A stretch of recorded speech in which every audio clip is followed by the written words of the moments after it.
So in our video last week, I shared with you what the sounds are that the letters of our alphabet make. We covered the consonant sounds and the short vowel sounds. And I wanted to expand on that today by showing you what the digraphs are that we have. Now, a digraph is a single sound that is made up of two letters. So this is again highlighting the fact that the sounds is what's important, not so much the letter name. So you have probably seen this one quite a bit before. It's made up of an S and an H, but the sound that it makes is shh. Another one is this one. It's made up of C and H, but it makes the one sound ch.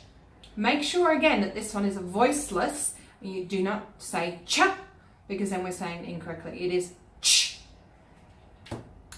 Then we have this one, made up of a T and an H, and together those two letters make the one sound. Now there's actually two sounds that it makes, is the voiceless one and the voiced one. Then we have this one, which is made up of a P and an H, and it makes the single sound.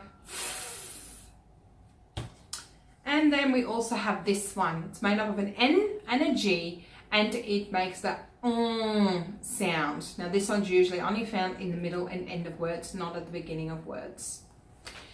So when we're talking about the sounds that these letters make, as I said, even though they're made up of two letters, S and H, they make one sound, being shh. So when our children are reading or writing these words that have the S and H together in it, we don't want children to sound it out as a s. They need to be able to recognize that these two together make the one sound shh. So the same thing as if you were to ask your child, what sound does the word shoe begin with? We know that it's spelt with an SH at the beginning, but the sound that it starts with is shh. It is not the S sound, even though it is the S letter that we spell it with. Same thing as if you have the word phone. We know it's spelt with a P and an H, but the sound that you hear is f. So make sure that you practice recognizing these digraphs, so the two letters that go together, knowing what sound they make, so that when your children are learning to read, they can start recognizing that these two together make the one sound and that they recognize that pattern.